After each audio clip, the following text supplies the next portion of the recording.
हमारे आधे काम की फुर्सत हो गई, माइक भी पकड़ लिया। हाँ चालू रखिए, बोलो सवाल भी पूछिएगा। ये बहुत कॉमनली मैंने सुना है कि बीएचयू की लड़कियां तो बदमाश होती हैं। तो देश को बनाने में जितना हक आपका है, जितना साथ आपका होना चाहिए, उतना ही हक हमारा भी होना चाहिए। नमस्ते, मेरा नाम सौरभ है, ये ललन टॉप है। हम इस वक्त एक निहायत ही ज़रूरी और ख़ूबसूरत जगह पर हैं। ज़रूरी इसलिए क्योंकि शिक्षा के क्रम में ही सभ्यता यहाँ तक पहुँची है, और ख़ूबसूरत इसलिए क्योंकि जब भी मैं किसी यूनिवर्सिटी के कैंपस में पहुँचता हूँ, जो कि अमूमन हरा भरा होता है, ख़ास तौर पे अगर ये पुराना कैंपस हो, और वहाँ पे मुझे बहुत सारे कॉन्फिडेंट लड़के लड़कियाँ मिलते हैं, तो मेरे लिए उम्मीद नए सिरे से एक ज़िंदा शब्द हो जाता है। हम इस वक्त बनारस के बनारस हिंदू विश्वविद्यालय में हैं। कुछ देर पहले हमने बीएचयू के चर्चित बॉयज़ हॉस्टल, बिड़ला हॉस्टल में जाकर वहाँ के लड़कों से बात की। आपने गौर किया होगा, इलेक्शंस या इन जनरल आपको कैमरे के इधर लड़कियां एज अ रिस्पोंडेंट बहुत कम नज़र आती हैं। तो हमने अपने बीएचयू के दोस्तों से ये गुजारिश की कि अगर बीएचयू की अलग अलग स्ट्रीम में पढ़ने वाली लड़कियों से हमारी बातचीत हो सके, हम उनके एम्बिशंस, एस्पिरेशंस और स्ट्रगल्स के बारे में जान सकें तो अच्छा होगा।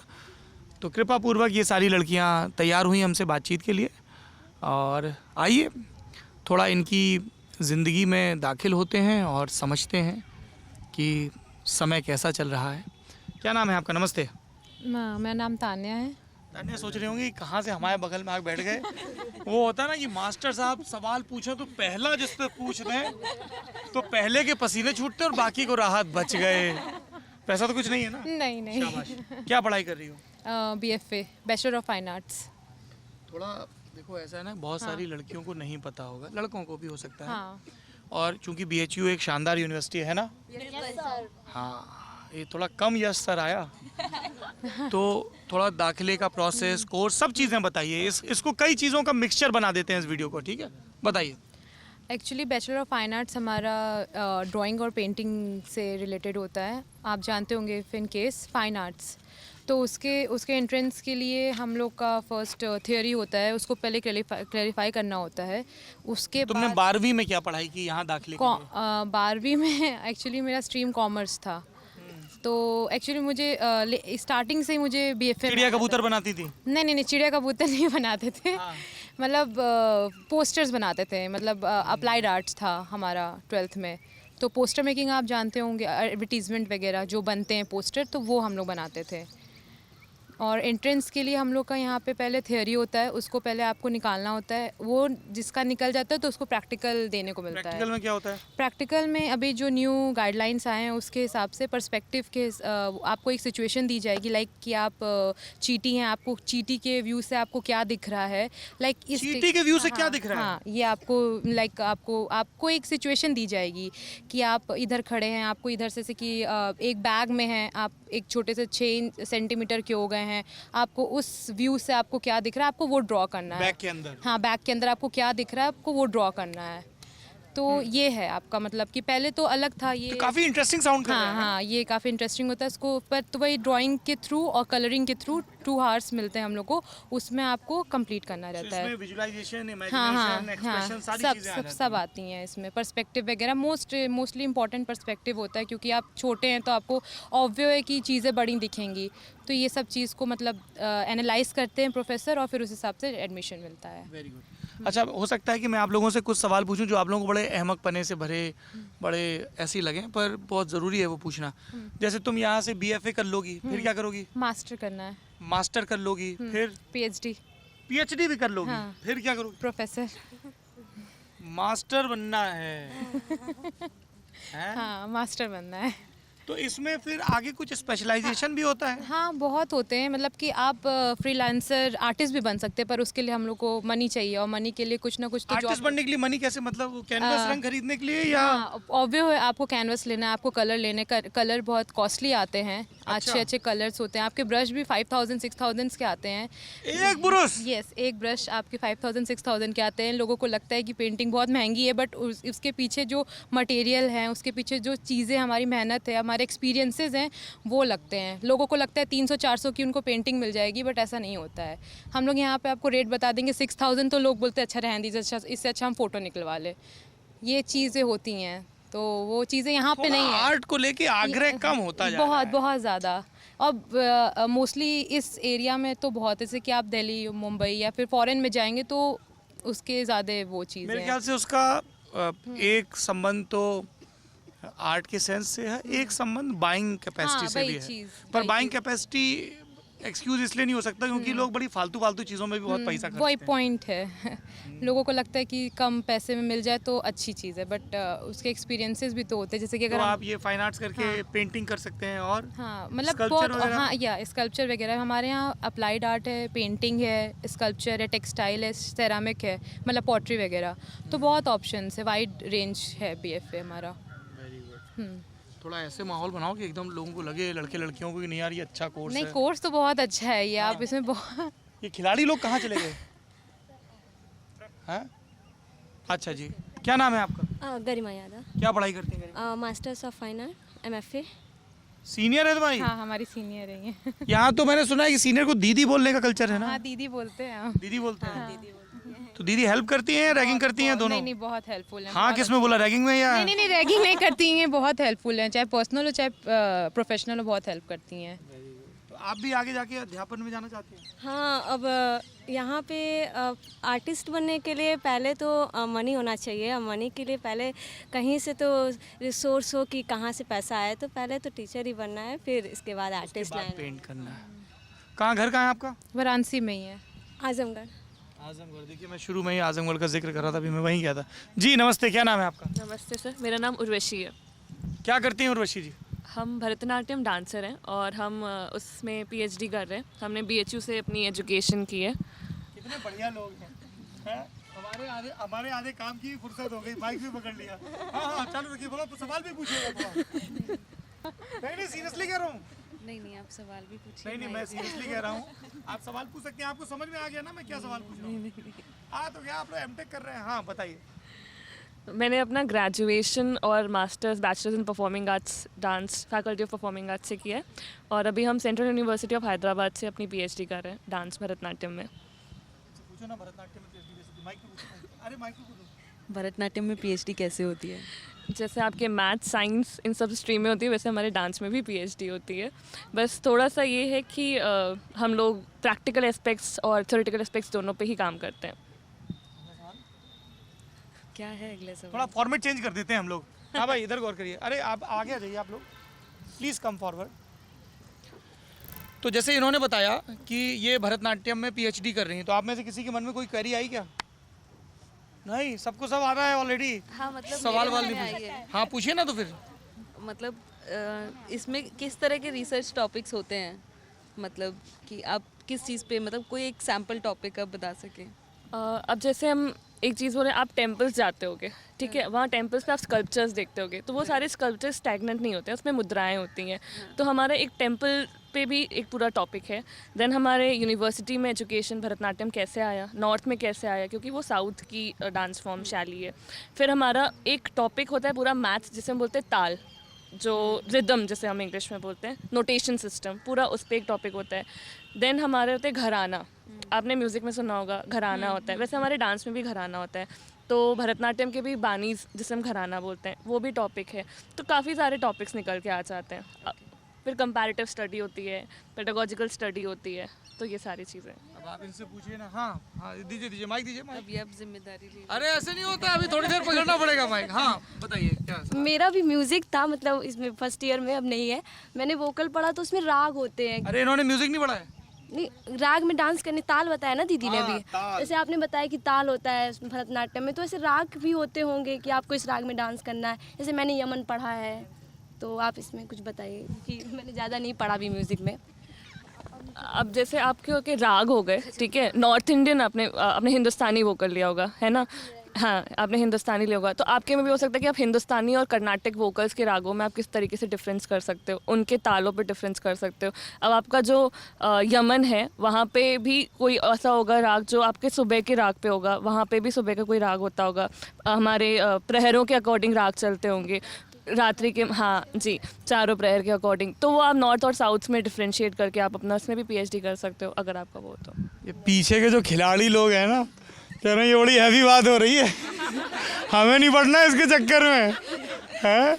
हमारा तो मैच है, प्रैक्टिस है, जी, क्या नाम है आपका? से प्रियंका मिश्रा। शुभ्रा सिंह। सपना झा। वैष्णवी न्यासा। आप भी स्पोर्ट्स में हैं? नहीं, स्पोर्ट्स में नहीं। अच्छा, ये तीनों लोग स्पोर्ट्स में हैं। ये 800 मीटर दौड़ती हैं। अरे कहाँ गए तुम, कहाँ दौड़ गए? ये हमारे अमतेश जी हैं, फुर्तीले व्यक्ति। ये 800 मीटर दौड़ती हैं, ये हैंडबॉल खेलती हैं और ये फुटबॉल खेलती हैं। हाँ, आप थोड़ा सा इधर आए। हमको ये बताइए यस सर।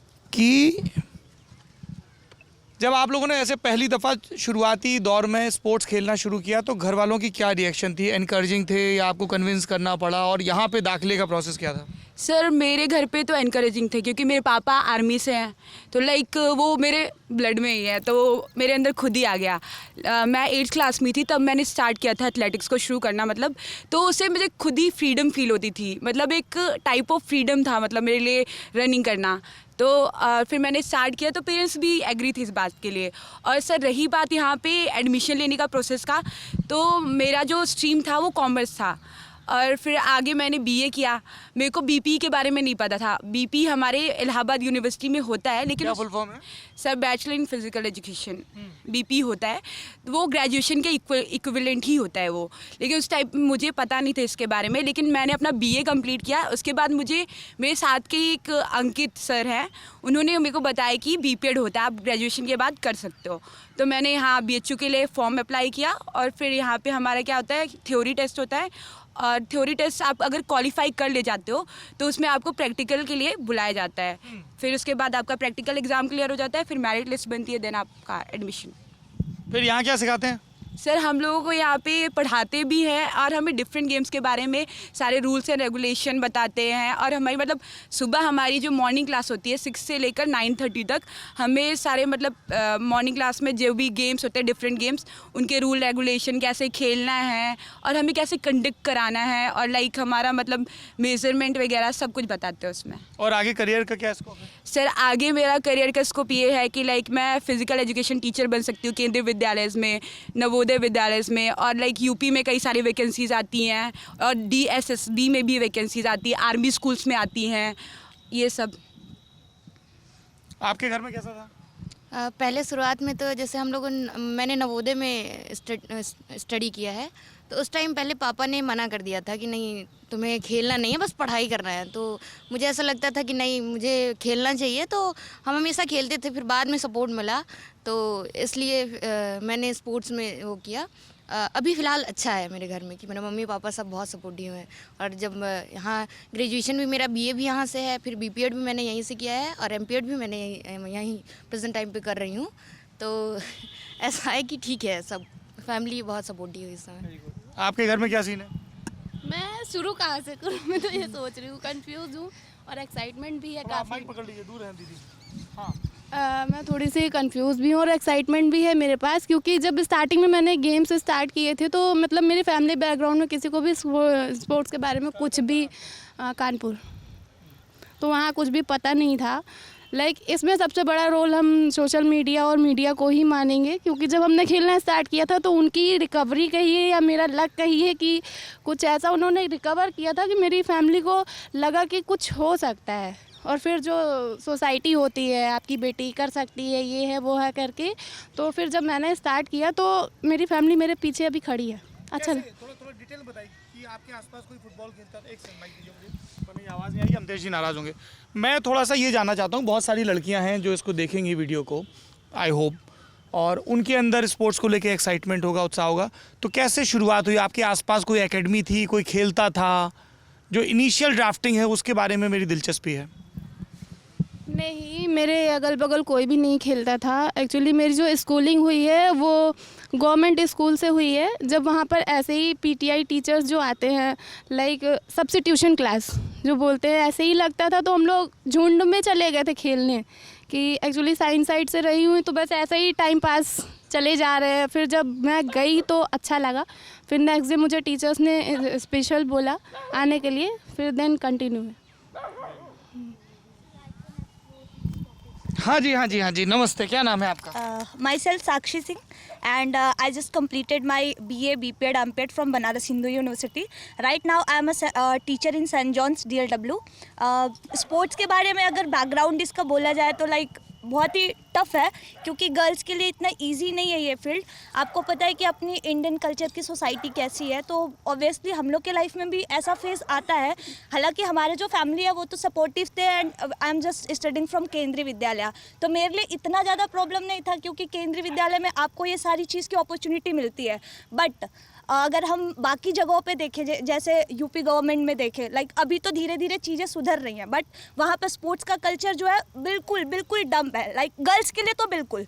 क्योंकि अभी मेरे साथ के बहुत सारे ऐसे लोग हैं जो यूपी टीजीटी पीजीटी निकाल करके आज के टाइम में यूपी गवर्नमेंट में टीचर है, एंड अदर जगह पे भी टीचर है, तो उनके लिए बहुत ही टफ टास्क है उन बच्चों को सिखाना, उन लड़कियों को बाहर निकालना, क्योंकि अपनी सोसाइटी ऐसी है कि parents are not going to be allowed them, बिल्कुल अलाउड नहीं करते। बहुत सारे ऐसे फैमिलीज़ हैं, हालांकि उनकी लड़की बहुत अच्छी है, तो इस चीज़ को कॉप अप करने के लिए यही है कि अपनी जो गवर्नमेंट है उसको चाहिए कि लाइक गर्ल्स के लिए पर्टिकुलर ऐसे स्पोर्ट्स बैकग्राउंड तैयार करे, उनके लिए स्पोर्ट्स कॉम्प्लेक्सेस तैयार करे, छोटे छोटे ही सही, मतलब छोटे छोटे एरिया में छोटे छोटे ही ब्लॉक और डिस्ट्रिक्ट के लेवल पे ऐसे मिनी स्टेडियम बनाए जाएं, मिनी स्टेडियम बनाया जाए जहाँ पे गर्ल्स को पूरी अपॉर्चुनिटी दी जाए। आपके जैसी ट्रेन जो इंस्ट्रक्टर हैं, टीचर हैं, उन लोगों को अपॉइंट किया जाए, गर्ल्स को स्कॉलरशिप दी जाए, स्कूल के लेवल पर ही उनकी खुराक का ख्याल रखा जाए, क्योंकि स्पोर्ट्स क्योंकि डाइट नीड है, डाइट बहुत सबसे बड़ी नीड है उसकी।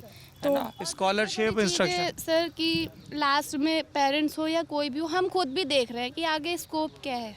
सबसे बड़ा सवाल यही होता है कि after 12th, after graduation, then अगर आप स्पोर्ट्स की बात कर रहे हो तो आफ्टर यूनिवर्सिटी खेलने के बाद आप क्या कर रहे हो, अच्छा, स्कोप ये क्या है। एक चीज़ मुझे ये बताइए, आप लोग भी जो पीछे बैठे हैं, दीदी तो मोबाइल पे बात कर रही है, मैंने डिस्टर्ब कर दिया, थोड़ा आगे आ जाइए, आइए आइए आइए थोड़ा। अरे राम, जैसे ये लोग तो स्पोर्ट्स वाले हैं, है ना, तो इन्होंने बता दिया हम ये खेलते हैं वो खेलते हैं, पर इन जनरल मैंने देखा है कि जब मुझे नौजवान लड़कियां मिलती हैं आपके जैसी, तो मैं उनकी हॉबीज़ पूछता हूँ, वो बहुत सारी चीज़ें गिनाते हैं, लेकिन उसमें स्पोर्ट्स नहीं होता है इन जनरल। कोई मुझसे नहीं बोलता कि हाँ मैं डेली एक घंटे हैंडबॉल खेलती हूँ या फुटबॉल खेलती हूँ या स्विमिंग करती हूँ या स्क्वैश खेलती हूँ या बैडमिंटन, कुछ भी बहुत कम होता है। इसकी वजह क्या है?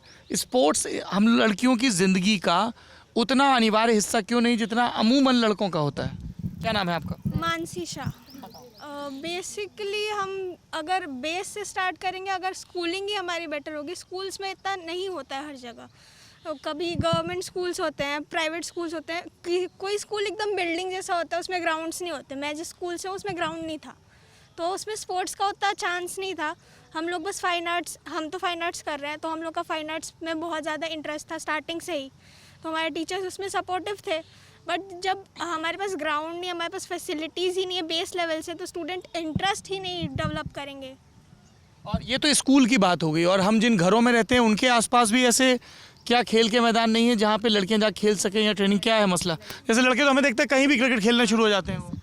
सर मेनली क्या नाम है आपका? सर मेरा नाम ओशी साहू है, और सर हम एमएमवी के स्टूडेंट हैं। मेरा सब्जेक्ट है एंशिएंट इंडियन, एमएमवी इज महिला महाविद्यालय, महिला महाविद्यालय, वहाँ के स्टूडेंट हैं, और मेरा सब्जेक्ट है ancient Indian history, culture and archaeology. और सर जैसा कि आपने क्वेश्चन पूछा है कि क्यों नहीं खेल पाते, जैसा कि आपने पूछा कि क्यों नहीं खेल पाते हैं, घरों के पास उनमें या फिर घरों के साथ क्या दिक्कत है, तो सर वहाँ पे दो दिक्कतें एक तो ये हैं कि सर वहाँ पे हमें स्पेस नहीं मिल पाता है, जस्ट लाइक कि हर जगह पे पार्क्स वगैरह अवेलेबल नहीं है। और जो दूसरा एक रीज़न है वो हमारे सोसाइटी की जो स्टीरियोटाइप थिंकिंग है वो चीज़ है। लाइक हमारे घर पे हमारे जो पेरेंट्स होते हैं वो बहुत बारी ऐसा होता है कि गर्ल्स को अलाउ नहीं करते कि वो बाहर जा कर के लड़कों के साथ, या फिर क्योंकि लड़कियां, एक तो आपने जैसे कहा कि लड़कियां बहुत ज़्यादा इंटरेस्टेड होती नहीं है, और जो होती हैं उन्हें अपॉर्चुनिटीज़ नहीं मिल पाती हैं। और सर जो और हमारे पेरेंट्स अलाउ नहीं करते हैं कि हम जाकर के बाहर लड़कों के साथ खेलें। एक ये जो थिंकिंग है स्टीरियोटाइप हमारे सोसाइटी की कि लड़कियां खेलने कूदने में उतनी एक्टिव नहीं रहें, ये चीज़ सर होती है, ये प्रॉब्लम मेन है मेरे हिसाब से। सर मुझे लगता है मेरा नाम सुरभि है, मैं पीएचडी कर रही हूँ इंग्लिश में, इंग्लिश डिपार्टमेंट में BHU से। तो मुझे ऐसा लगता है कि इंफ्रास्ट्रक्चर की प्रॉब्लम तो है ही, बट आई गेस ये सेक्सिज्म की प्रॉब्लम भी है उतनी ही। तो मैं थोड़ी ब्लंट होऊंगी और मैं अपने ही एग्जाम्पल से बताऊंगी। मैं बचपन में स्केटिंग बहुत करती थी, और हॉकी खेलने का भी, एक हॉकी मिल गई मुझे कहीं से, तो एक बॉल लेके दौड़ाती रहती थी घर में ही। मेरा घर पूरा प्लास्टर्ड था तो आंगन में दौड़ाती थी। मेरी दादी जब देखती थी तो मुझे तुरंत मना करती थी, सोनल मत खेलो, मेरे घर का मुझे सोनल बुलाते हैं घर पे, तो मत खेलो। और बड़े होने के बाद मेरे भाई को कभी मना नहीं करती थी वो स्केटिंग करने के लिए या हॉकी करने के लिए। बड़े होने के बाद मुझे समझ में आया प्रॉब्लम ये थी कि एक तो अगर मुझे चोट लग गई तो मुझसे मेरी शादी में प्रॉब्लम आएगी, दूसरा बहुत ब्लंट है, हाइमन टूट जाएगा तो प्रॉब्लम हो जाएगी। ये बहुत सेक्सिस्ट सोच है और I think this is pervasive, specially in north India. ये सबके साथ ये प्रॉब्लम है, स्पेशली बड़े उम्र के लोगों के, और इवन हमारे पेरेंट्स की जनरेशन, इवन आई थिंक हमारी जनरेशन की भी ये प्रॉब्लम है, क्योंकि अवेयरनेस नहीं है।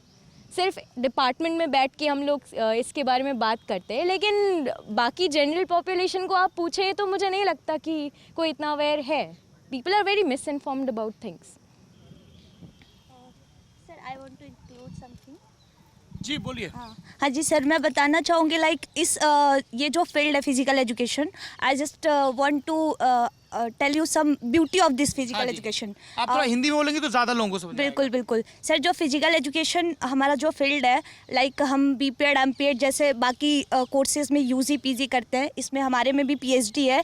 एंड पीएचडी के अंदर हमारे जैसे टॉपिक्स होते हैं वो एकदम बिल्कुल बायोमैकेनिकल होते हैं। मेडिकल की लगभग 40% पढ़ाई हम फिजिकल एजुकेशन में करते हैं, क्योंकि हमारा जो कुछ भी है, हमारे रिसर्च का टॉपिक जो कुछ भी होता है वो हमारे बॉडी से रिलेटेड होता है। तो ये एक ब्यूटी है, लोगों को पता नहीं है कि फिजिकल एजुकेशन क्या है, इस फील्ड के बारे में नहीं पता है। आप देखोगे, अगर हमारे डिपार्टमेंट में देखोगे तो लड़कियां कम है, लड़कों की संख्या ज़्यादा है। तो इन सब का कारण यही है कि हमारे सोसाइटी में इस चीज़ का नॉलेज ही नहीं है। नॉलेज कम है। जी नमस्ते, क्या नाम है आपका? सर मेरा नाम वैष्णवी न्यासा है। सर मैं ये कहना चाहूँगी ना कि सर स्पोर्ट्स से बचपन से क्या होता है कि एक तो हम लोगों को बाहर खेलने नहीं दिया जाता, दूसरी सर स्टीरियोटाइपिंग चीज़ ये है, स्पेशली यूपी और बिहार में, मैं पटना से हूँ, वहाँ पे लोग ये कहते हैं कि बेटा तुम घर में रहो, घर में तैयारी करो, बैंकिंग या फिर टीचिंग लाइन में चली जाओ, बीएड कर लो बेटा, टीचिंग कर लो या फिर पीसीएस कर लो, और उसके बाद अपनी बेटियों को लोग खेलने नहीं देते हैं। और सर बात रही जो छोटे छोटे स्कूल्स हैं, प्राइवेट स्कूल्स हैं जहाँ पे फंड्स नहीं होता है, और सर खेलने के लिए खेलना सीखना भी ज़रूरी है। स्कूल्स में सर जाओगे, स्पोर्ट्स रूम में बैडमिंटन नहीं मिलेगा आपको, बॉल्स नहीं मिलेंगे, वो सारी चीज़ें सर, स्पोर्ट्स का पीरियड होगा तो आपका वो खाली चला जाएगा, या फिर बच्चे बस ऐसी लुका छुपी या फिर दौड़ने वाला गेम्स खेल के स्कूल में निकाल देते हैं। तो सर एक ये भी रीज़न है। और फिर बड़े होने के बाद मम्मी पापा का सपोर्ट नहीं मिलता है, तो फिर at the end of the day हम लोग को पढ़ना ही पड़ जाता है, ना चाहते हुए भी। आप कुछ जोड़ना चाहती हैं इसमें? आप कुछ बोलना चाहती हैं? ये एक आस्था तिवारी, जनरली होता क्या, ये जो ऑर्थोडॉक्स थिंकिंग है जनरेशन गैप के साथ हर जनरेशन में थोड़ी थोड़ी आते जाती है। तो अगर जितना भी ये चीज़ डेवलप हो रही है लेकिन वो थिंकिंग थोड़ी थोड़ी बची ही रह जा रही है, तो आई थिंक ये सब जनरेशन मतलब आगे जाके धीरे धीरे ख़त्म होगा, इन सब में टाइम लगेगा। जी नाम आपका? स्वाति। मुझे मतलब ये जोड़ना था कि जैसे जब हम स्कूल में थे तो मेरी क्लास में लड़कियां नहीं थी, मतलब स्कूल में ही लड़कियों का रेशियो बहुत कम था, क्योंकि मैं गांव से हूँ।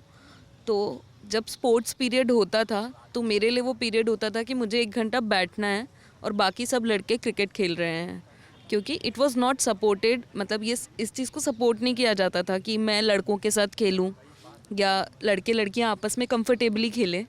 और जब मैं कॉलेज आई तो मुझे लगा कि स्पोर्ट्स एक ऐसी चीज़ है जो मुझे करनी है, मतलब ये मेरी लाइफ से मिसिंग था।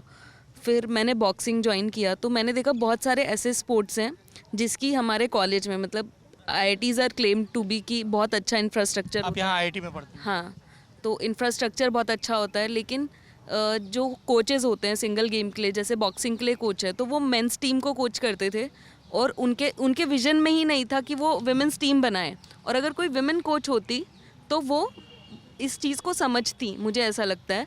और जितने भी कोच हैं उसमें उनका परसेंटेज, विमेन का परसेंटेज नेग्लिजिबल है, मतलब मे बी शायद नहीं है विमेन कोच IITs में किसी भी स्पोर्ट्स में।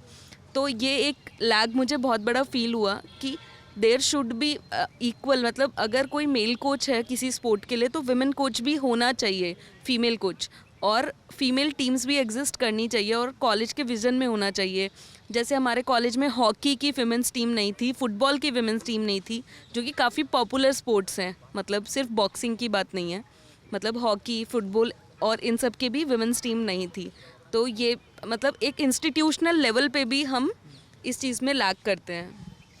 तो जी बोलिए बोलिए बोलिए, मैं पकड़ा। जी सर, मेरा नाम राखी है, मैं एक एनसीसी कैडेट हूँ। तो मैंने एनसीसी में भी देखा है कि हम लोग को जो फिजिकल ट्रेनिंग होती है तो उसमें जो पीआई स्टाफ होता है वो ज़्यादातर मेल ही होते हैं, कोई फीमेल नहीं आती। हमारी जो जीसीआई होती हैं वो बस इंस्टीट्यूशनल ट्रेनिंग कराती हैं, बाकी के लिए लड़कियों के लिए तो जैसे दीदी ने बोला कि वहाँ पर फीमेल कोच नहीं होती, तो ऐसा एनसीसी में भी मैंने देखा है। इसकी एक वजह तो ये भी हो सकती है मेरे ख्याल से कि एनसीसी में अभी सिपाही और इन सब के लेवल पे जो आर्मी में अभी लड़कियों की भर्ती नहीं हो रही है, तो ऑफिसर्स के रैंक पे हुई, अब और रैंक्स पे हो रही है।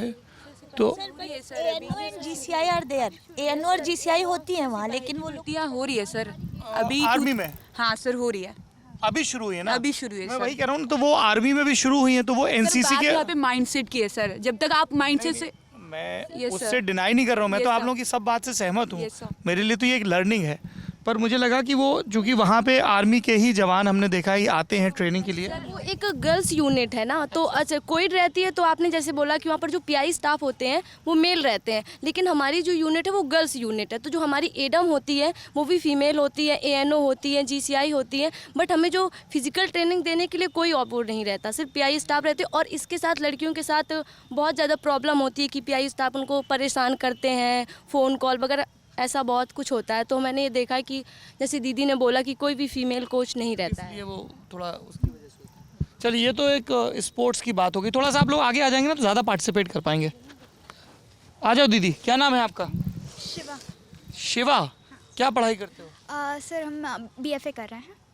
यहाँ फाइन आर्ट्स के बहुत सारे लोग हैं, एंशियंट हिस्ट्री के बहुत सारे लोग हैं, और स्पोर्ट्स के बहुत सारे लोग हैं, साइंस से भी हैं, मास कम्युनिकेशन से भी हैं, इंग्लिश से भी हैं, एक आध हिंदी से भी हैं।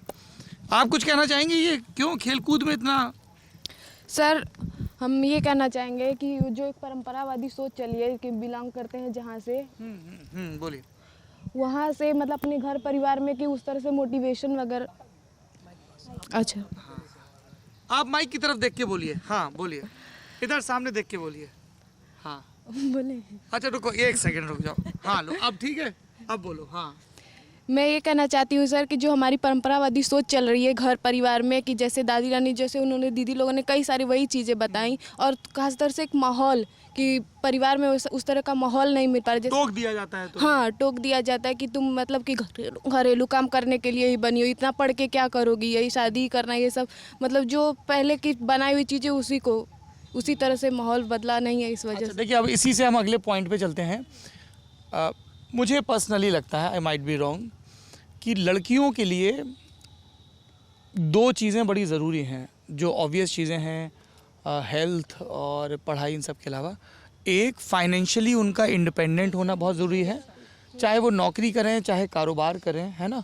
और दूसरा, उन्हें फिज़िकली बहुत मजबूत होना ज़रूरी है, चाहे वो कई लोग कहते हैं सेल्फ डिफेंस की ट्रेनिंग लें या अलग अलग स्पोर्ट्स में लें। आप लोगों का इसके बारे में क्या सोचना है? ख़ासतौर पे फाइनेंशियल इंडिपेंडेंस बहुत ज़रूरी है।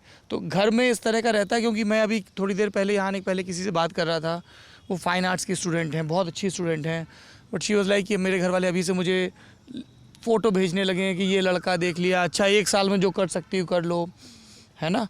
इस सर मानसिक मतलब स्वतंत्र भी होना ज़्यादा जरूरी, क्योंकि क्या किया जाए? आप लोगों को घर में किस तरह की बातें सुननी पड़ती हैं, किस तरीके से आप लोग उसका प्रतिरोध करते हैं, या बहुत कोऑपरेटिव घर वाले, ये थोड़ा अगर बता सकें। जी बोलिए।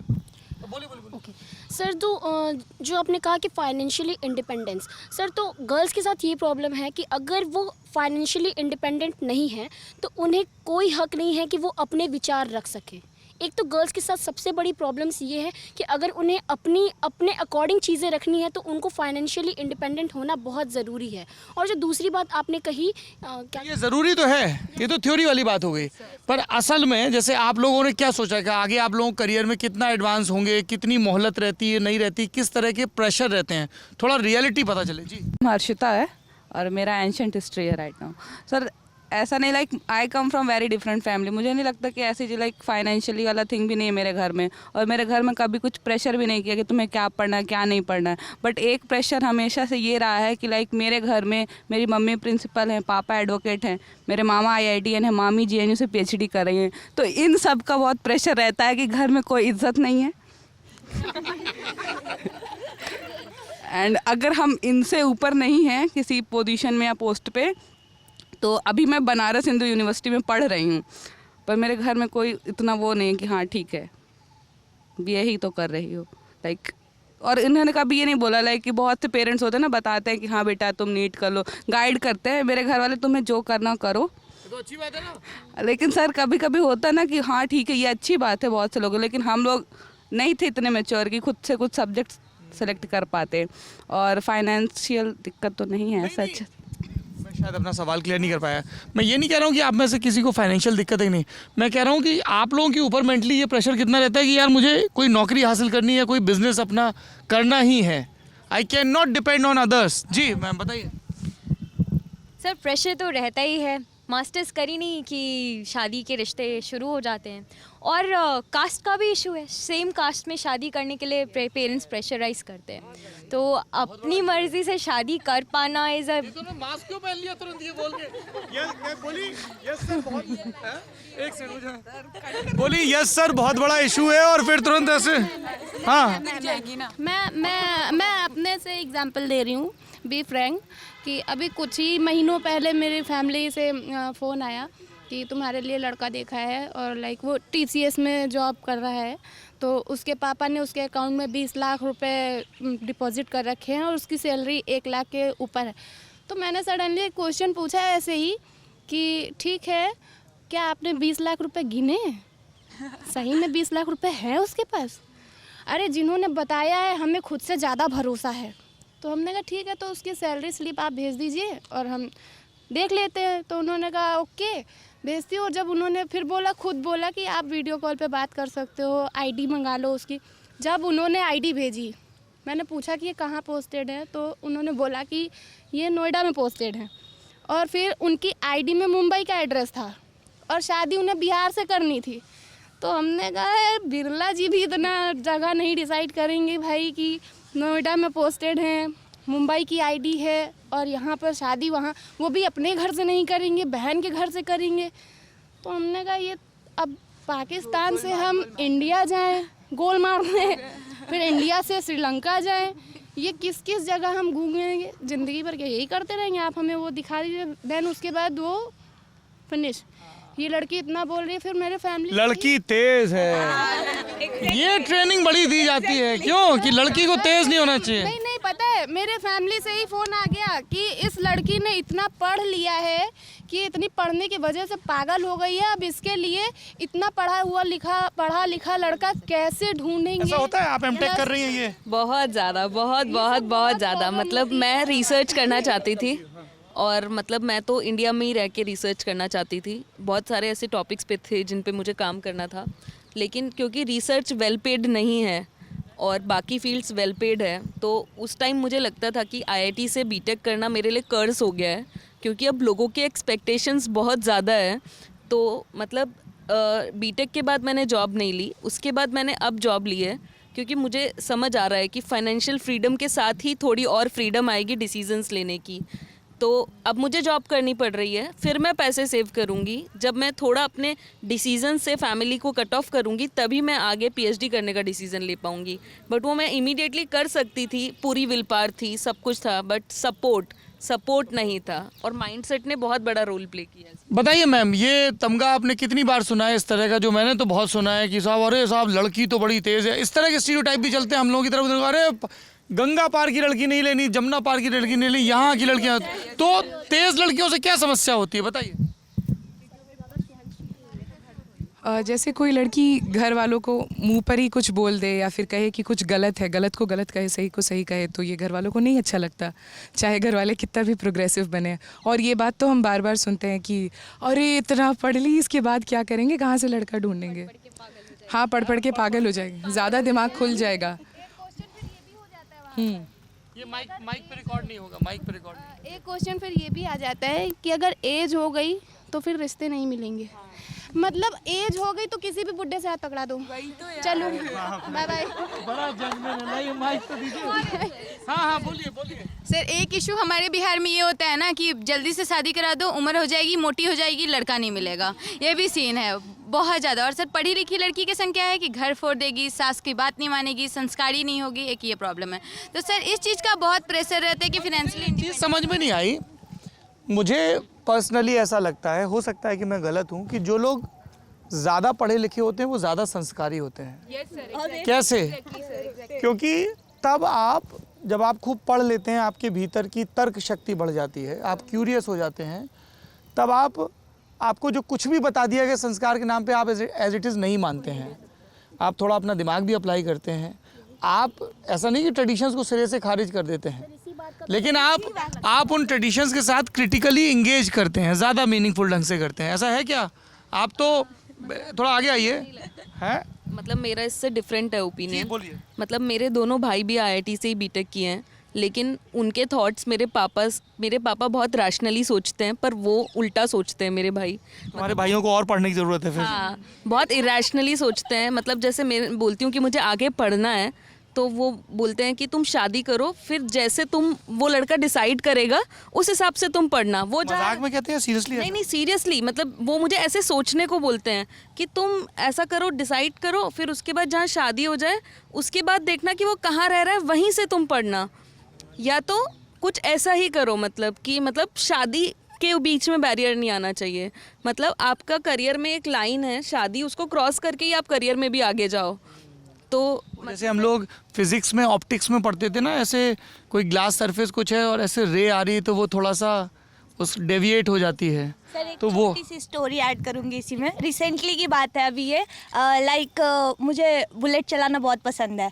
तो अभी मैं घर गई थी तो मैंने फादर को बोला कि अब तो मैं खुद अपना कमाती हूँ, तो पापा मैं अपना बुलेट लेना चाहती हूँ। तो मेरे भैया ने बोला कि पापा इसको बोलो जो लेना है ले, शादी के बाद हेलीकॉप्टर चलाए में दिक्कत नहीं है, लेकिन जो करना है शादी के बाद करे। कौन शादी करेगा ऐसे बुलेट चलाएगी? ये तो सोसाइटी की थिंकिंग है। हालांकि मेरे घर में मम्मी पापा सब पीछे बैठना पसंद होगा वो कर लेगा, एकदम खुश रहेगा। कितना खुश रहेगा कि देखो लड़की है, कॉन्फिडेंट है, जॉब करती है। मानते लड़के नहीं इस चीज को, हमारे कास्ट में नहीं मानते। उनको लगता है कि नहीं, लड़की खुद तो मतलब दबंग होने चाहिए, लेकिन लड़की बड़ी संस्कारी होनी चाहिए। तो ये तो गलत चीज है ना। लड़के क्यों चाहिए? ये भी तो एक सवाल है, कास्ट वाले ही लड़के क्यों चाहिए? मतलब बेइज्जती हो तो कास्ट सोसाइटी और कास्ट फैमिली की नहीं, मेरे हिसाब से सर ये जेंडर प्रॉब्लम है सर। ये सिर्फ एक किसी पर्टिकुलर कास्ट की नहीं, ये पूरे लड़कों की दिक्कत है कि उनका ओपिनियन अलग हो सकता है, लेकिन मतलब ओपिनियन नहीं, वो जो बोलते हैं सोसाइटी में वो बातें अलग होती हैं, और जो उनका अपना एक पर्टिकुलर ओपिनियन होता है, जो उनके मन में होता है, वो सिर्फ वही जानते हैं। और ज्ञान कुछ और बघारेंगे, पर्सनल नहीं। हाथी की दांत खाने के कुछ और दिखाने के कुछ और, वही बात होती है। और वो कहीं ना कहीं नीचा दिखा देते कि हम आपसे आगे हैं सॉरी, लड़के हैं तो हम आगे हैं, और आप लड़की तो आप हमसे नीचे हैं। वो चाहे कितने भी प्रोग्रेसिव क्यों ना बने, वो चाहे कितने भी प्रोग्रेसिव क्यों ना बने। एक चीज़ और बताइए, जैसे अभी हम लोग इलेक्शन के सिलसिले में घूम रहे हैं, आपने अभी तक कुछ नहीं बोला है, अब आपका टर्न आ गया। क्या नाम है आपका? प्रकृति। क्या पढ़ाई करती है प्रकृति? Fine arts. Fine arts. अरे सवाल तो पूछ लें तो दीदी। हाँ आगे आइए। बहुत बढ़िया, हाँ बोलिए। सर मेरे को फाइनेंशियल इंडिपेंडेंस के बारे में बोलना है कि जैसे लड़की जब कमाने लग जाती है तो सब बोलते हैं कि अरे इसके पास तो 4 पैसे आ गए, बहुत उड़ने लग गई है। तो भाई उड़ रही है तो क्या प्रॉब्लम है? भाई पैसे कमा रही है, अपनी ओपिनियन रख सकती है, फिर है ना। फिर सबको ये रहता है कि अरे हाथ से निकल गई है लड़की, ये वो। बट थैंकफुली मेरे घर में थोड़ा किसके हाथ में बंधी हुई थी जो निकल गई ऐसे? हाँ, तो अब जैसे थैंकफुली मेरे घर में थोड़ा अलग सीन है। उनको ये चाहिए कि शादी वादी सब भाड़ में जाए, पहले हाँ फाइनेंशियली इंडिपेंडेंट बनो, स्पेशली माय ब्रदर। अब जैसे मैं फाइन आर्ट्स कर रही हूँ तो पेरेंट्स को थोड़ा ये था कि यार इसमें पैसे कैसे आएंगे वगैरह, तो वो चाहते थे कि मैं इंजीनियरिंग करूँ just like my brother. But मेरे ब्रदर ने सपोर्ट किया, उनका ये था कि नहीं तुमको जितना पढ़ना है पढ़ो, हम सपोर्ट कर रहे हैं तुम्हें। बट फाइनेंशियली इंडिपेंडेंट बनना बहुत ज़रूरी है आज के टाइम पे, क्योंकि सामने वाले से क्या आप मांग रहे हो, खुद को ऐसा लगता है कि सामने वाले से आप पैसे मांग रहे हो वगैरह। एंड फिर जब सामने वाले को जब दिखता है ना कि हाँ इसको चाहिए मुझसे कुछ, तो उसको अलग पावर आ जाती है, हाँ डोमिनेंस आ जाती है, फिर वो उस चीज़ का मिसयूज़ करता है। फिर उसी चीज़ में फिर डोमेस्टिक वायलेंस हो गया, कितना कुछ हो गया, वो और होता है। तो फिर यही है सर। तो फिर अब मेरे घर में ऐसा शादी वादी को लेकर भी इतना कुछ नहीं है कि बस उनका ये है कि फाइनेंशियली इंडिपेंडेंट बनो वरना पकड़ के मारे बोले बनना है तुमको। मैं हाँ बोलिए। सर आजकल जैसे वो शादी को लेके ये भी प्रॉब्लम मतलब आ रही है, जो सोसाइटी में बोली जा रही है कि अगर समय से शादी नहीं हो पा रही है तो मतलब बच्चा नहीं हो पाएगा, बच्चा कंसीव करने में परेशानी होती है, जो कि मतलब ये नहीं होना चाहिए। जैसे लड़कियों को बोला जाता है कि समय से शादी कर लो, उसके बाद पढ़ाई पढ़ते रहना, उसके बाद नौकरी करते रहना, जो कि पॉसिबल नहीं है। बहुत सारी लड़कियाँ शादी कर लेती हैं, उनको बहुत सारी डिफ़िकल्टीज करनी पड़ती हैं। अच्छा एक चीज़ बताइए, अभी जैसे इलेक्शन चल रहे हैं जिसके सिलसिले में हम लोग यहाँ घूम रहे हैं, हम रैलियों में जाते हैं, हमें बहुत कम लड़कियाँ दिखती हैं, इलेक्शन बहुत कम लड़कियाँ लड़ती हैं, पॉलिटिकल वर्कर्स बहुत कम होती हैं, ओपिनियन बहुत कम होती है लड़कियों की पॉलिटिक्स के बारे में। लड़कियों का पॉलिटिक्स में रुझान क्यों नहीं होता है? आप दोनों लोग शुरू करिए, फिर हम लोग यहाँ पे आएंगे। सर लड़कियों का पॉलिटिक्स में रुझान इसलिए नहीं होता है क्योंकि उनको सोशली इस तरीके से कंडीशन किया जाता है बचपन से, लीडरशिप रोल्स बचपन से दिए नहीं जाते हैं, तो आगे चल के भी वो कहाँ से ही कर पाएंगी। क्या करना चाहिए?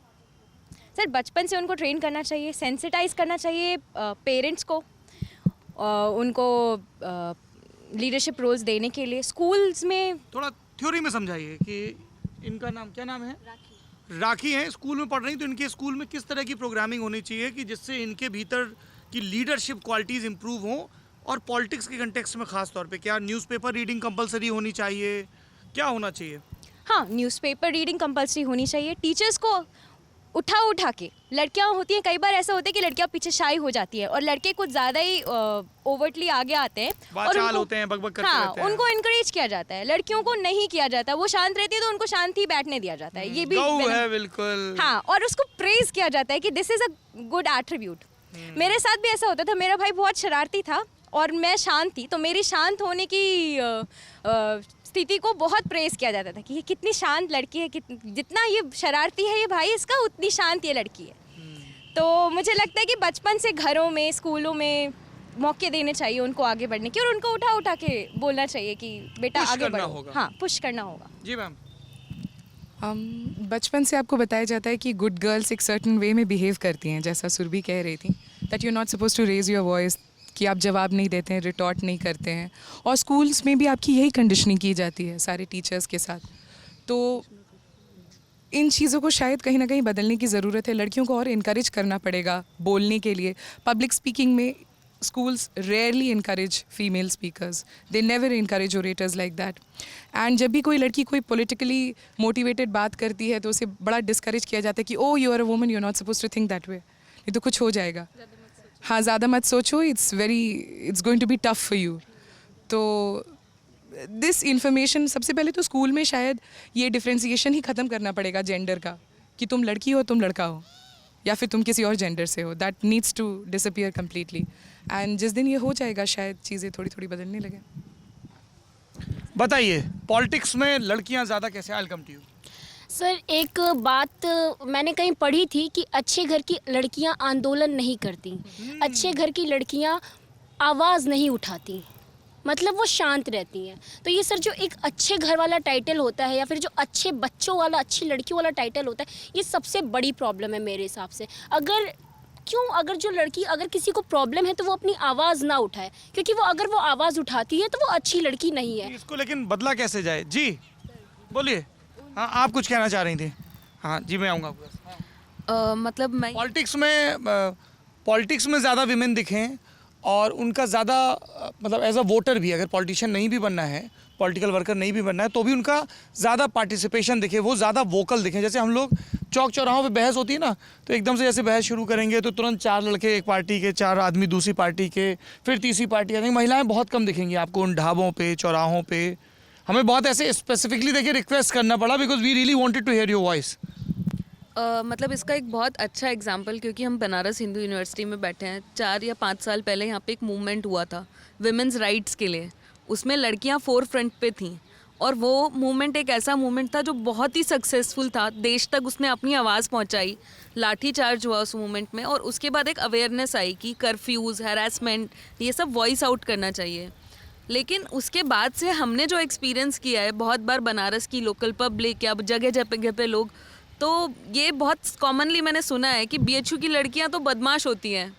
अच्छा जी। हाँ, ये अब जहाँ फ्लैट लेके रहते हैं तो वो लोग अगर हम कुछ कहते हैं कि अंकल साफ़ करवा दीजिए, हाँ हाँ जल्दी से साफ़ करवाओ, ये अभी कई लोगों को बुला के यहाँ वो मार और करवा देगी, मार करवा आंदोलन कर दे। हाँ, तो उस आंदोलन के बाद मतलब अगर ये लड़कों का आंदोलन होता तो उस तरह की अवेयरनेस जाती कि ये लड़के लीडर हैं, ये लड़के अपनी बातें मनवा रहे हैं। लेकिन जब वो लड़कियों का आंदोलन था तो सोसाइटी में एक बात गई कि वो लड़कियां बदमाश हैं, मतलब जबकि वो एक बहुत ही ग्लोरियस मूवमेंट था और बहुत ही मतलब हिस्ट्री क्रिएट की थी उस मूवमेंट ने। लेकिन उससे सोसाइटी में जो बात गई वो था बीएचयू की लड़कियां बदमाश होती है, और सिर्फ यूपी में या बनारस में नहीं, मतलब पूरे देश में ये बात गई। तो सोसाइटी ने इसको इस तरह से परसीव किया। तो एनकरेज करना छोड़ के वो सिर्फ सप्रेस करना भी छोड़ दें अगर लड़कियों को, तो भी मुझे लगता है कि जितनी आबादी है उतनी लड़कियां दिखने लगेंगी। चूँकि मैं उसी सोसाइटी का हिस्सा हूँ इसलिए मैं आपको ये एश्योर करना चाहता हूँ कि सब लोग ऐसे नहीं सोचते हैं, है ना।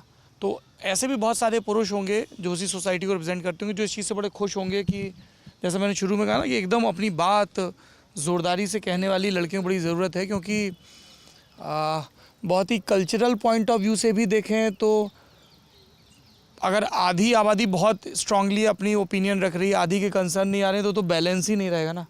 हाँ, आप पीछे कुछ बोलना चाह रही थी, मैं आऊँगा। सर मुझे लगता है इनको ये पहले बोल रही थी पर बात बीच में ना रोकें जी। सर मुझे क्या लगता है लड़कियों के अंदर ना लीडरशिप क्वालिटी बिल्डअप करनी चाहिए, जैसे कि बचपन से ही उनको को करिकुलम एक्टिविटी में पार्टिसिपेट कराना चाहिए। लाइक जैसे कि आपका हो गया, मतलब आप स्टेज पे आके अपना जो फियर है ना सर, मैंने वो चीज़ फील किया सर। मैं जब छोटी थी तो मेरे अंदर स्टेज फियर बहुत था, लेकिन वो मेरे अंदर था कि भाई मुझे करना है, स्टेज फियर ख़त्म करना है। तो वो लड़कियों के अंदर आना चाहिए कि हाँ यार मेरे को स्टेज फियर ख़त्म करना है अपना। देखो आप कितनी बुलंदी से बतिया रही हो। Yes sir. तो लाइक लड़कियों को अपने स्टेज फेयर खत्म करना चाहिए, स्पोर्ट्स में पार्टिसिपेट करना चाहिए। स्पोर्ट्स में पार्टिसिपेट हिम्मत आ जाती है सर, लीडरशिप क्वालिटी बिल्डअप हो जाती है सर, बता रही हूँ मैं आपको, मतलब एक बहुत अच्छा मतलब लीडरशिप। हाँ हम समझ सकते हैं, हम समझ सकते हैं क्योंकि हम लोग स्पोर्ट्स वाले ना, तो जोरदारी एकदम भोकाल में रहते सर, भोकाली एकदम भोकाल में रहते सर। ठीक है सर। बीएचयू में भी कोई किसी डिपार्टमेंट से डरे न डरे, एक बार बोल दो डिपार्टमेंट ऑफ से सभी डरे सर, सब अलग दबंगा ही है। कल जब हम ग्राउंड से प्रैक्टिस करके जा रहे थे तो 3-4 लड़के आपस में बात करके जा रहे थे, कहाँ जात हुआ। उसमें से थोड़ी दूर तो हमने कुछ नहीं बोला, और थोड़ी दूर बाद हमने उसको ऐसे देखा ना तो दूसरा कह रहा चल रहे ना अब मारी चले नहीं, अभी तो बहुत पिटाई करेगी। अब मारी रे, गोरा थी बहुत जोर जोर। जी क्या नाम है आपका? नमस्कार, प्रगति सिंह, एमएमबी से हूँ, 3rd year. Back to your question कि पॉलिटिक्स में हम लड़कियों को या औरतों को कैसे लाएं। तो सर पहली बात तो पॉलिटिक्स जो वर्ड है ये बहुत पॉजिटिव वर्ड है और आज के टाइम में इसको बहुत नेगेटिव सेंस में लिया जाता है। तो सबसे पहली बात जो इसका रियल मीनिंग है और जो पॉजिटिवनेस है इसकी, उसको लोगों को बताने की ज़रूरत है। कि जैसे कि कहा जाता है कि पॉलिटिक्स में ये महिला हैं तो उनके कैरेक्टर पर उंगली उठेगी और लोग उनको बहुत गलत तरीके से देखते हैं, तो उनकी मेंटालिटी को सबसे पहले सुधारने की ज़रूरत है। पॉलिटिक्स बहुत गंदी चीज़ नहीं है, बहुत अगर आप जा सकते हैं, आप वो काम कर सकते हैं, तो हम भी आपके बराबरी में वो काम कर सकते हैं और पूरी आपकी बराबरी करके वो काम कर सकते हैं। दूसरी बात, लोगों को और देश को ये भी बताने की ज़रूरत है कि हम जितना आबादी आपकी उतनी आबादी हमारी है, जितने हक आपके हैं उतने हक हमारे हैं। तो देश को बनाने में जितना हक आपका है, जितना साथ आपका होना चाहिए, उतना ही साथ उतना ही हक हमारा भी होना चाहिए। तो पॉलिटिक्स में इस नाते भी महिलाओं को आने की ज़रूरत है कि देश हमारा है, चीज़ें हमारी हैं, हक हमारे हैं, तो हम भी बनाएंगे।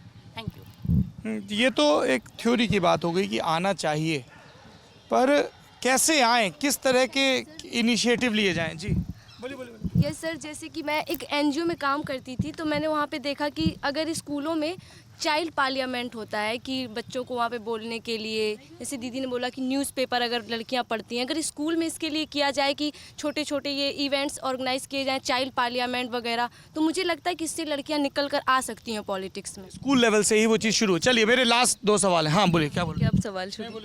मतलब हमारे कॉलेज में इलेक्शंस होते हैं तो बहुत बार ऐसी जो पोजीशंस होती है, जैसे प्रेसिडेंशियल पोजीशन है या वाइस प्रेसिडेंट है, तो जब एक वुमेन आगे बढ़ना चाहती है तो मतलब एक मेंटालिटी है कि तुम लड़कों से कम्युनिकेट नहीं कर पाओगी, हम लड़कों के बीच में रहते हैं, और क्योंकि लड़कों की पॉपुलेशन इस कॉलेज में ज़्यादा है तो हमें बनना चाहिए।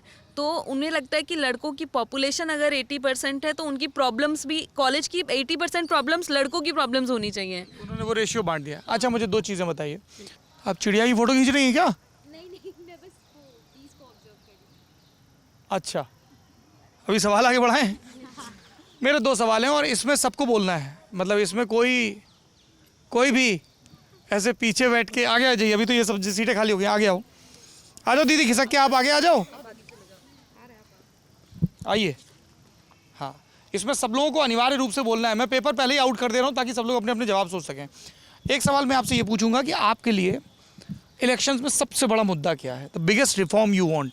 जैसे मैंने और लड़कियों से बात की, किसी ने कहा रिजर्वेशन कंपलसरी कर दीजिए, किसी ने स्कॉलरशिप की बात की, तो आप सब के लिए अलग अलग, और कोशिश ये करिएगा कि एक बार जब कोई एक मुद्दा बता दे तो हम उसमें कुछ जोड़ें ताकि एक बड़ा चार्टर ऑफ डिमांड बने, पहली चीज़। और दूसरा मैं जानना चाहूँगा कि जो एग्जिस्टिंग पॉलिटिकल पार्टीज़ हैं या नेता हैं, मेल और फीमेल, उनमें से कौन आपको सही लगता है और किस वजह से सही लगता है, या कोई पॉलिसी आपको ठीक लगती हो।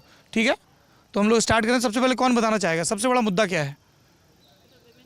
जी बोलिए। सर अनएम्प्लॉयमेंट सबसे बड़ा मुद्दा है लड़कियों के लिए। यस सर, अनएम्प्लॉयमेंट और एक वुमेन सेफ्टी की जो बात है वो भी बहुत बड़ा मुद्दा है। ये 2 मुद्दे अगर सच में अगर देखा जाए आज के डेट में, तो एक तो हम लोगों को आपने जैसे कहा, हम लोगों ने पहले भी जैसे कहा कि फाइनेंशियल इंडिपेंडेंस के लिए एम्प्लॉयमेंट होना ज़रूरी है। तो फिर हम बिज़नेस करें और या तो फिर हम कोई हमें जॉब मिले, और जॉब के लिए जॉब्स अवेलेबल होना ज़रूरी है, जो कि हम चाहेंगे कि उसके लिए एम्प्लॉयमेंट में चांसेस बढ़ें, उसकी अपॉर्चुनिटीज़ बढ़ें एम्प्लॉयमेंट की। ओके, इसमें मुझे थोड़ा सा ये लगता है आजकल सरकारी नौकरियों पे बड़ा जोर है, तो हमारा ये कहना है कि जो भी सरकारी नौकरियां हैं उनके एग्ज़ाम ठीक ढंग से हों, समयबद्ध ढंग से हों। लेकिन कई लोग हमें, हाँ रिजल्ट वही मैंने कहा, वो पूरा प्रोसेस पे, लेकिन ललन टॉप लगातार मुखर भी रहा है, लेकिन हम सिर्फ सरकारी नौकरियों पर भी निर्भर नहीं रह सकते हैं, तो हमें स्किल इम्प्रूवमेंट की भी बड़ी ज़रूरत है। जी, सबसे बड़ा मुद्दा। और सर सेफ्टी का सबसे ज़्यादा, बिकॉज़ अगर आप किसी भी जॉब में जाते हैं, द बिगेस्ट प्रॉब्लम इज़ कि आप सेफ वापस आएंगे या नहीं घर पे, and your parents are constantly worrying, your family members are constantly. Work place में सेफ्टी, सड़क पे, सड़कों पे सेफ्टी, एंड आपके कॉलीग्स में भी। So if somebody is doing well, the perception is that there's something about the character, so that needs to change probably. ठीक है जी। सो आई थिंक कास्ट सेंसस का एक मुद्दा बहुत बड़ा है मेरे हिसाब से, क्योंकि अगर हम सही ढंग से डेटा नहीं ला पाएंगे तो हम सही ढंग से उसको, सारी पॉलिसीज़ हैं और अफर्मेटिव एक्शंस वगैरह, उसको इम्प्लीमेंट नहीं कर पाएंगे। So I believe caste census is one of the biggest issues in this. Sir I think wage gap, like male और फीमेल दोनों सेम जगह वर्क कर रहे हैं और सबके पास सेम वो क्वालिटी वगैरह सब है, बट फिर भी कुछ रहता है कि नहीं, लड़की कम ही कमाएगी और लड़का ज़्यादा कमाएगा। सेम पोजीशन है, सेम एजुकेशन है, बेसिक मजदूरी तक में हमने ये फर्क देखा है। जी सर, तो वो चीज़, वो वेजेस का गैप जो है, हाँ वो कम करना चाहिए मेरे जी। सर वीमेन सेफ्टी यही चाहिए है, क्योंकि मुझे लगा तुम कहोगे सबसे बड़ा मुद्दा ये है कि घर वाले ये प्रेशर न बनाए कि कोई आईआईटी में पढ़ रहा है, कोई जेएनयू में पढ़ रहा है, तो बीएचयू भी अच्छी यूनिवर्सिटी, भाई ये प्रेशर न बनाए। सर वही वीमेन सेफ्टी वाला इशू। सेफ्टी तो उन्होंने बोला, और कुछ आप इसमें जोड़ना चाहेंगे, कोई और डायमेंशन? सर अभी तो ऐसा आई डोंट हैव। अच्छा चलिए ठीक है, हाँ जी बताइए क्या है मुद्दा, बताइए।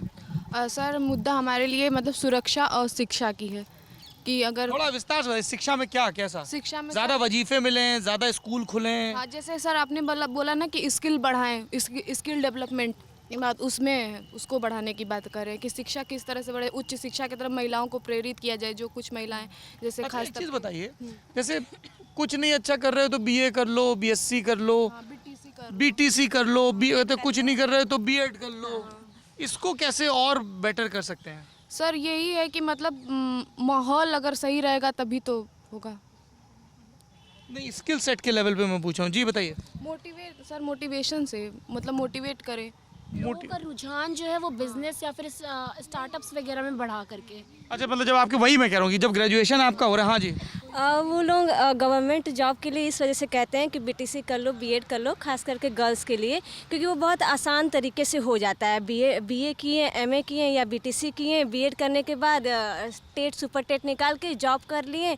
जॉब वो प्राइमरी का टीचर इस वजह से बनना है कि जब चाहे तब छुट्टी लेके रह जाए, पढ़ाना भी नहीं है, वहाँ जाके मिड डे का खाना। प्राइमरी के टीचर बहुत नाराज़ होंगे इससे, आप ये जो ऐसे डिस्कार्ड कर रही हैं एक झटके में। नहीं एक्चुअली मेरी नहीं बट इट इज़ रियलिटी। नहीं टीचर्स भी बहुत मेहनत करते हैं सर। ये जो अभी इन्होंने बोला ना प्राइमरी वाला थिंग वाला, लाइक कि मेरी मम्मी भी कंपोजिट इंग्लिश मीडियम में हेड हैं, तो मैं तो उन्हें देखती हूँ कि वो रोज़ सुबह जाती हैं और आधे घंटे पहले से जाएंगे, क्योंकि वो जो टीचर्स हैं ना, अदर टीचर्स वहाँ पे सारे मेल हैं, तो वो थोड़ा डोमिनेट करने का कोशिश करते हैं कि हम लोग मेल्स हैं और उधर चंदेल है मेरे साइड बहुत ज़्यादा हैं। तो थिंग इज़ कि ऐसा नहीं है कि उन्होंने बोला कि टीचर्स जाके बैठते ही हैं, नहीं, वो आधे घंटे पहले जाते हैं, आधे घंटे बाद से आते हैं। नहीं, आप अपनी माता जी को, चाची जी को हमारी बताइएगा कि हम तुरंत डिसएग्री किए, ऐसे सब टीचर्स को मत करिए। सर एक्चुअली मेरे घर में सारे लोग, जितने भी दीदी हैं, जीजा लोग हैं, मम्मी हैं, पापा, वो भी टीचर हैं, सब टीचर हैं। तो हम बहुत करीब से देख रहे हैं। ऐसा नहीं है कि हम ये कह रहे हैं कि वहाँ लोग फकैती काटने ही जाते हैं, पढ़ाने जाते हैं। फकैती काटने, ये तो हमने एक नया वर्ड सीखा है। बकैती सुना था, फकैती। हाँ वही बकैती समझ लीजिए। नहीं फकैती ठीक है।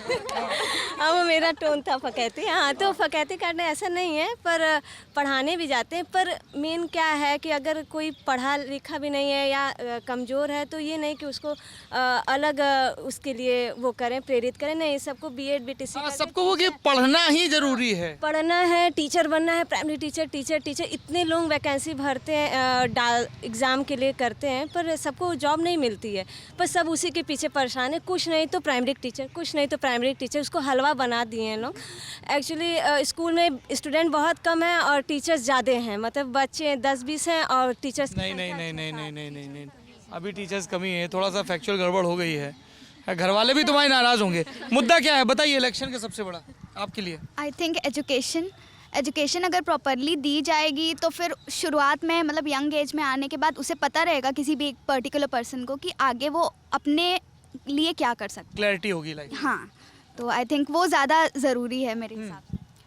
मेरे हिसाब से प्राइवेट सेक्टर में भी गवर्नमेंट को इंटरफेयर करके और जॉब्स में एक डेफिनेट नंबर ऑफ वुमेन होनी चाहिए। वो कितने % रिजर्वेशन होनी चाहिए प्राइवेट सेक्टर में? मेरे हिसाब से तो 50% होना चाहिए, क्योंकि आबादी 50% है। तो जितनी, मतलब अगर कम भी होगी औरतें तो भी उनकी आवाज़ें दबेगी। तो मेरे हिसाब से तो रिजर्वेशन का नंबर 50% होना। 50% रिजर्वेशन गवर्नमेंट जॉब्स में भी और प्राइवेट सेक्टर में भी है।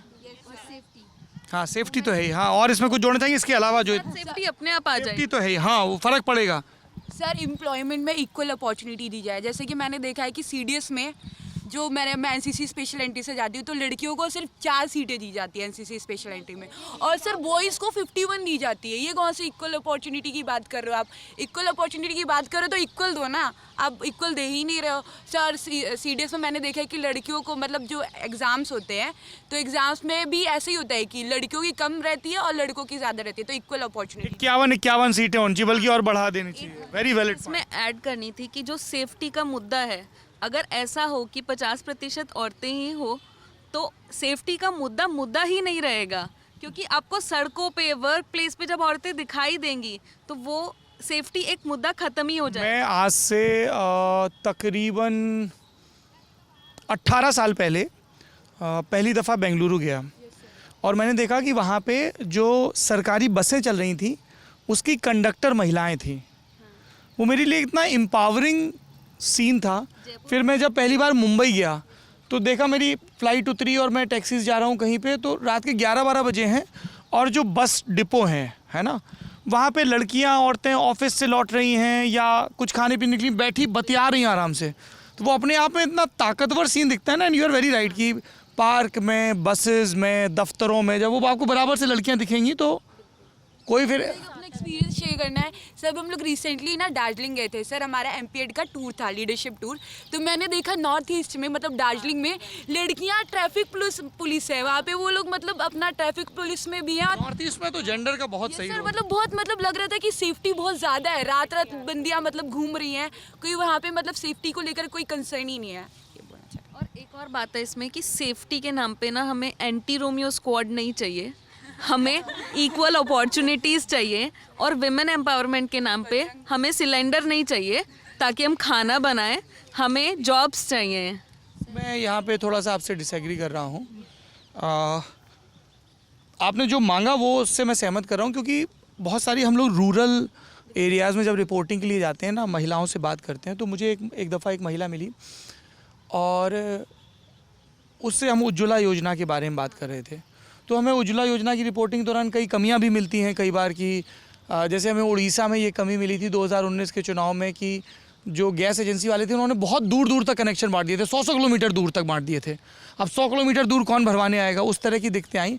लेकिन कुछ महिलाएं मिली जिन्होंने कहा कि अब ना हम पढ़ाई कर सकेंगे। तो हमने कहा सिलेंडर का पढ़ाई से क्या संबंध है। तो उन्होंने पूरा टाइम कंजम्पशन का पैटर्न समझाया कि जब हम चूल्हे पर खाना बनाते हैं, लकड़ी बीन के लाते हैं, चूल्हा जलाते हैं, सब चिंता, तो इसमें इतना वक्त लगता है और गैस में इतना लगता है, तो हमारा 1 से 1.5 घंटा 2 घंटा बचता है। तो उसमें हम मोबाइल पे फिल्म देखें, गाना। तो ये आपका सही है कि कुकिंग का जेंडर से कोई लेना देना नहीं है, इक्वलिटी कंसेप्ट यही। लेकिन एक सत्य ये भी है कि हमारे गाँव में, शहरों में बहुत सारी महिलाएँ हैं जो घर संभाल रही हुआ, होम मेकर्स, और उनके लिए ये एक बड़ा मसला है कि उनके पास ईंधन के तौर पर सिलेंडर पहुँचे। एंटी रोमियो स्क्वाड के नाम को लेके मैं पिछले हॉस्टल में जब गोरखपुर में गया था तो वहाँ पे स्टूडेंट्स बोले, सर रोमियो को क्यों बदनाम कर रहे हो, रोमियो तो प्यार करता था, वो कोई ऐसे ईव टीजिंग थोड़ा ना करता था, कोई लैश थोड़ी था। पर मतलब उसके नॉमेनक्लेचर को लेके हो सकता है, उसके तौर तरीक़ों को लेके भी हो सकता है। पर मुझे लगता है किसी भी कंट्री में अगर सड़क चलती लड़की के साथ कोई हैरेसमेंट हो रहा है या कोई सेक्सुअल एक्सप्लॉयटेशन का केस है, अगर उसकी टाइमली हियरिंग होगी और उस पर सख्त एक्शन होगा, अलग से टास्क फोर्स होगी, तो लॉ एंड ऑर्डर थोड़ा सा ज़्यादा इम्प्रूव। इसीलिए वो जो आप देखते हो ना वुमेन हेल्पलाइन है ना, विमेन काउंसलिंग, उन सब पे बड़ा जोर रहता है। पर यूनिवर्सिटी में ऐसे स्क्वाड्स को जो मैंने देखा है वो होता है कि अगर कपल्स साथ में घूम रहे हैं तो उनको भगाना है एक दूसरे से। इन लोगों से मेरा बड़ा सख्त एतराज़ है कि वो पार्क में लड़के लड़की बैठे हैं, क्यों बैठे हो, घर वालों के नाम बताओ, फोन, अरे भाई कौन, और गाड़ी में बिठा के ले जाएंगे प्रॉक्टर ऑफिस, वो तो गलत है यहाँ। और एक मेरे लिए एक मुद्दा ये भी है कि स्टार्टअप्स में, मतलब विमेन लेड स्टार्टअप्स को ज़्यादा अपॉर्चुनिटीज़ होनी चाहिए बाय गवर्नमेंट, मतलब उनको एक्स्ट्रा फंडिंग मिलनी चाहिए, मतलब उसमें कोई स्कीम होनी चाहिए ऐसी कि अगर विमेन लेड स्टार्टअप्स हैं, क्योंकि बहुत सारी ऐसी औरतें हैं जिनके पास बिजनेस आइडियाज़ हैं। और अभी हमने एक शो भी देखा बहुत रिसेंटली, शार्क टैंक, जिसमें काफ़ी विमेन एंटरप्रेन्योर्स आए और उसमें से काफ़ी घरेलू औरतें भी थी। तो उनको एक मंच मिलेगा वो सरकारी फंडिंग मिलने से, और सरकार को भी इससे फ़ायदा होगा। मतलब अगर हम बहुत सारी चीज़ें अपने कंट्री में बनाएं और बिजनेस करें तो बिल्कुल। इसमें क्या ऐड करना चाहेंगे नया? मुझे सर मैं ये पहला तो ये कहूँगी कि sir fast trial court sir हमारी सेफ्टी के लिए। दूसरा सर स्टेट गवर्नमेंट जो महिलाओं के खिलाफ हिंसा के मामले हैं उसकी फास्ट ट्रैक कोर्ट में सुनवाई हो।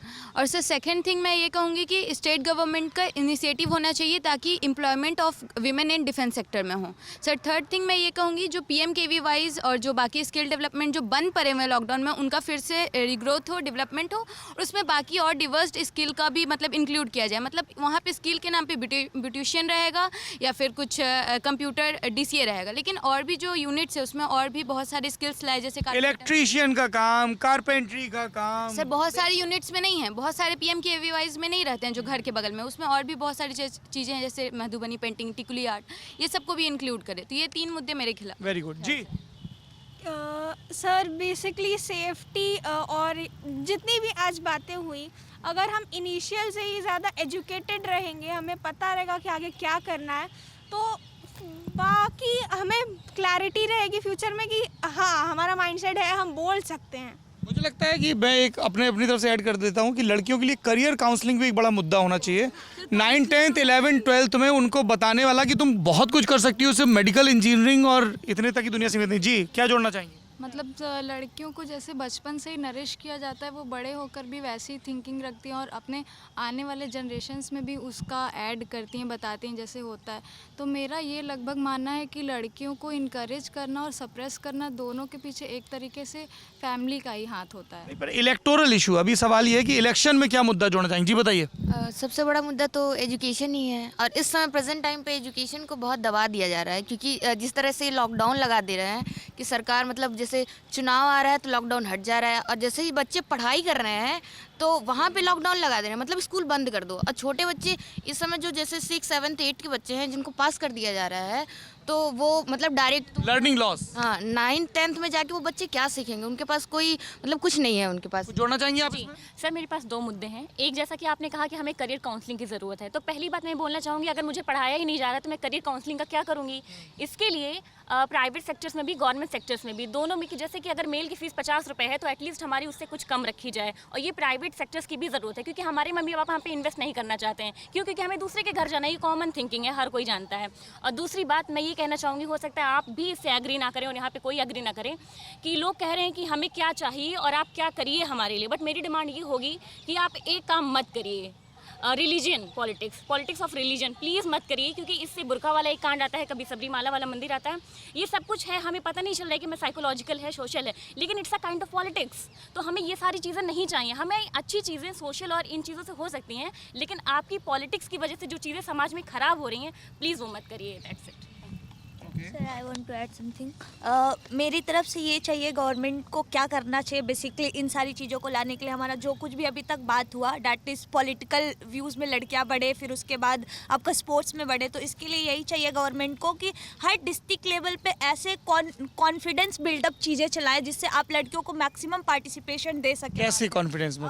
लाइक आप वहाँ पे उनको खुद की सेफ्टी के लिए ऐसे कोचेस रख करके उनको इनबिल्ट सेल्फ डिफेंस की ट्रेनिंग स्पोर्ट्स करा सकते हैं। इसके अलावा अदर एक्टिविटीज भी जिसमें वो इंटरेस्टेड है, जितने भी अदर एक्टिविटीज भी लाइक कोई आर्ट से ही रिलेटेड है, अगर वो अच्छा है तो उसको वहाँ उस जगह पे एक प्लेटफॉर्म दिया जाए जिससे वो लड़कियाँ आगे आकर के एटलीस्ट पेरेंट्स उस जगह पे भेजे उनको, जिसका उसका मिनिमम कॉस्ट हो, जिससे पेरेंट्स जो है एग्री करे, तो वो आए उस चीज़ को दे ताकि लड़कियाँ इससे आगे आए, कम आउट करे। बाकी थैंक यू, आप सब लोगों ने इतनी सारी बातें की, मेरा बहुत ज्ञानवर्धन हुआ और मुझे पूरा भरोसा है कि कैमरे के उस पार जो दर्शकों की एक दुनिया है, उन्होंने भी BHU की नायाब बेखौफ, कितना खुश हो रही हो लोग, और तारीफ करो, बोलो बोलो सर, बोलो, सही जा रहे हो, बहादुर और आर्टिकुलेट लड़कियों से हमने इतना कुछ सीखा और आप सबसे बहुत सारे लोगों को इंस्पिरेशन मिलेगी, लड़कियों को, लड़कों को।